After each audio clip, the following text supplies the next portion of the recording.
വാങ്ങിക്കാൻ പോയാലോ? ആയോ?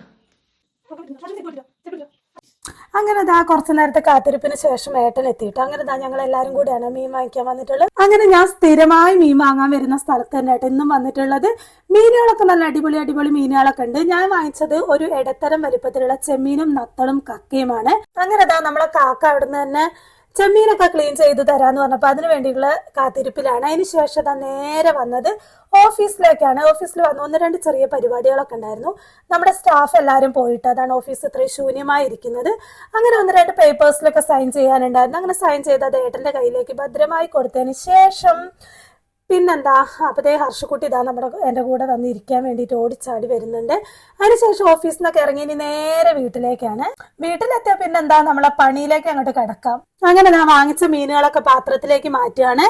രാത്രി തന്നെ ക്ലീൻ ചെയ്ത് വെച്ചാൽ രാവിലെ ആകുമ്പോൾ കുക്ക് ചെയ്യാൻ നല്ല എളുപ്പമായിരിക്കും. അങ്ങനെ ചെമ്മീന്റെ തലയൊന്നും നമുക്ക് വേണ്ട കേട്ടോ. അതൊക്കെ ഞാൻ കട്ട് ചെയ്ത് ഒന്ന് ക്ലീൻ ചെയ്ത് മാറ്റി വെക്കുകയാണ്. അങ്ങനെ നത്തളും ചെമ്മീനും കക്കയും എല്ലാം ക്ലീൻ ചെയ്ത് ഇനി അടുത്ത പരിപാടി എന്ന് വെച്ചാൽ നാളെ ചെമ്മീൻ റോസ്റ്റ് ഉണ്ടാക്കാനാണ് എൻ്റെ പ്ലാന്.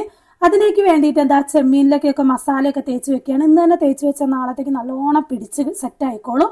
അങ്ങനെ പിറ്റേ ദിവസമാണ് കുക്കിംഗ് ഒക്കെ സ്റ്റാർട്ട് ചെയ്യുന്നത്. ചെമ്മീൻ റോസ്റ്റ് ഉണ്ടാക്കുന്ന പരിപാടിയാണ് ആദ്യം തന്നെ തുടങ്ങിയിട്ടുള്ളത്. നല്ല ടേസ്റ്റ് ആയിരുന്നു ഈ ചെമ്മീൻ റോസ്റ്റ്. നല്ല ചൂട് ചോറിൻ്റെ കൂടെ ഈ ചെമ്മീൻ റോസ്റ്റും കൂടെ കഴിച്ചാൽ ആഹാ കിടുക്കും. പിന്നെ അടുത്ത് ഉണ്ടാക്കിയത് നമ്മുടെ കക്ക റോസ്റ്റാണ്. കക്കയും പൊളിച്ച് നമ്മുടെ കക്ക റോസ്റ്റിന്റെ അതുപോലെ തന്നെ ചെമ്മീൻ റോസ്റ്റിന്റെ ഒക്കെ റെസിപ്പീസ് വേണമെന്നുണ്ടെങ്കിൽ ഒന്ന് കമന്റ് ചെയ്താൽ മതിട്ടോ, ഞാൻ ഇട്ടോളാം. അതിന്റെ സൈഡിൽ കൂടെ നമ്മളെ നത്തള് കറിയും കൂടെ സെറ്റ് ആക്കിയിട്ടുണ്ട്. അങ്ങനെ പൊന്നുകുട്ടിക്ക് കൊടുക്കാനുള്ള ലഞ്ച് ബോക്സും കൂടെ ഞാൻ സെറ്റ് ആക്കി കൊണ്ടിരിക്കുകയാണ്. പൊന്നുകുട്ടിക്ക് മീൻ കറി വേണ്ടാന്ന് പറഞ്ഞു കേട്ടോ. അങ്ങനെ ഉച്ചയായപ്പോൾ ഞാനിതാ ഫുഡ് കഴിക്കാൻ വേണ്ടി ഇരിക്കുകയാണ്. ഞാൻ മാത്രമേ ഉണ്ടായിരുന്നുള്ളൂ ഫുഡ് കഴിക്കാൻ. അപ്പൊ ഇന്നത്തെ വീഡിയോ ഇത്രയേ ഉള്ളൂ. ബൈ.